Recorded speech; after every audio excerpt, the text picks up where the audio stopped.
Hey, good afternoon. This is Cenedella, Spark Investment Group, and just want to share a few thoughts with you today about the notion that cash flow is king. Uh, it's something you hear all the time. Cash flow is the most important factor in any commercial real estate investment. Uh, to some degree, some think it's the only thing that matters. And if a deal cash flows, it's a good deal. Uh, might not surprise you. I have a kind of contrarian view to that. Um, I don't believe cash flow is the most critical factor in investments. I believe the critical goal in real estate investments is to increase your net worth, increase the amount of investable capital you have the option to deploy in any way that you want.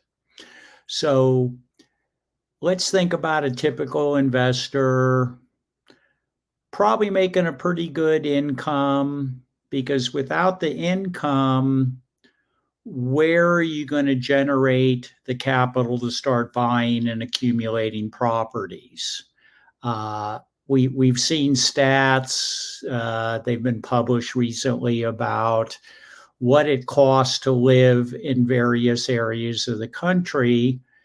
And most of the data I'm seeing, somebody needs to make close to $100,000 a year or more to be able to afford to live in most major metro areas in the US. So, number one, I would submit people who have the ability to invest in real estate are probably making pretty good incomes. They have high paid jobs, they're in good careers, their salaries are increasing. So, number one, I would submit without earning more than it costs you to live, you're really not going to have any cash to invest and start to build a real estate portfolio to either create cash flow or to create an increase in net worth, right? If you're making $80,000 a year and it costs you $7,000 a month to live between rent, insurance, car payments, food, whatever else you want to do, there's not going to be much left over to invest in real estate.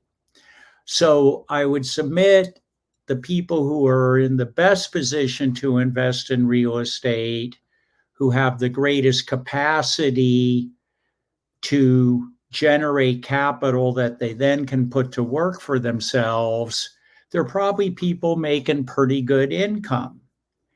And so their W-2 job, their career, their employment is supporting their current lifestyle.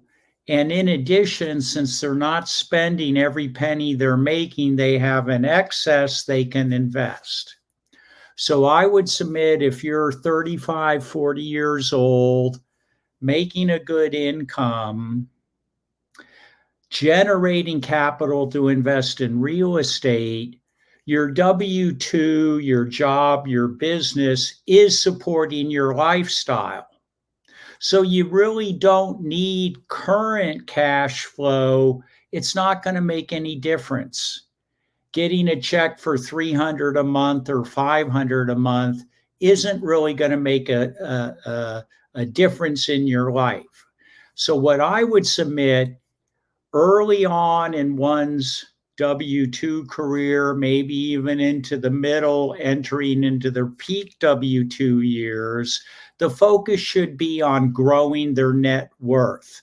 They don't need the income now to live. They're thinking about life 10 to 15 years from now, 20 years from now. So my advice is invest in self-supporting assets which means the income from the rental property is sufficient to pay all operating expenses, sufficient to pay the debt service with a little bit of buffer left over. Let's call it cash flow. But the cash flow isn't the goal. The goal is to take that 250,000, 500,000 equity that you have to invest and trying to grow that to $2, $3, $4, $5 million in equity. That's ultimately where the financial freedom comes from. I can tell you when people reach a certain net worth, they don't worry about cash flow anymore because they know they have a sufficient amount of assets that's going to generate any income that they want. Now, you'll hear the cash flow is king folks talk about you can't eat equity.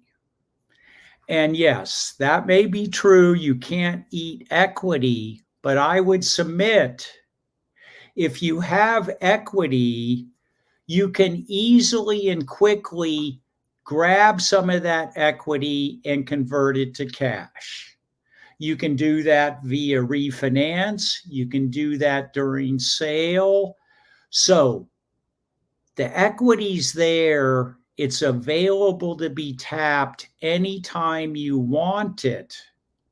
So the way I've invested through my lifetime, and it's worked well for me, is I focus on appreciation, equity growth, and building my net worth. I've successfully done that. I have a net worth where I don't worry about cash flow or my monthly obligations. So my advice to folks would be to at least consider the notion, is cash flow really king? And if you're a 30 or 40-year-old person that's making good income, making more money than you're spending on your lifestyle, and you're in a position to invest in real estate, I wouldn't go for cash flow. I would consider the finish line 10, 15 years down the road. And so my focus, my recommendation would be make investments that increase that nest egg, that's ultimately the most important thing. You don't need the cash flow now. You're looking to the future, perhaps wanting to leave your job at the age of 50, or perhaps becoming work optional at the age of 50 or 55. If you have the equity, if you have the net worth, you can do whatever you want. You can turn that equity into cash. You can turn it into cash flow, but I submit the real goal should be increase your net worth, increase the amount of investable capital available to you when you're 30 and 40. That then sets you up at a place where you have gobs of options and you can kind of live your life any way you want. So think about, is cash flow really king? For me, the answer is no. You want properties that are self-supporting, meaning they pay for themselves. And to the degree there has to be that little layer of protective cash flow. But I don't invest in real estate to put money in my pocket today that I'm going to spend tomorrow. I invest in real estate for 10 years from now. And just to leave you with one final thought that maybe wraps this whole concept in a bow. If cash is king, would you rather have 2 million of cash, 2 million of net worth, 2 million of equity, or would you rather have 5 million? I think the answer is obvious. With 5 million in net worth or equity, you can create as much capital, as much cash flow as you want. And I promise you, the person with 5 million of investable cash flow capital will have more cash flow than somebody that has only 2 million of investable capital. So this is Arn Cenedella, Spark Investment Group. In my neck of the woods, cash flow isn't king. The goal of real estate investing is to increase your net worth, which then creates a situation where you have tons of options and you basically have financial freedom and security. So consider it. I know people don't agree, but that's how I've done it for 45 years. And it's worked well. And I think if you really think about it, it's the size of the nest egg at the end of the day that's going to determine the quality of your financial freedom. Arn Cenedella signing out. Have a great day. Talk soon. Bye bye.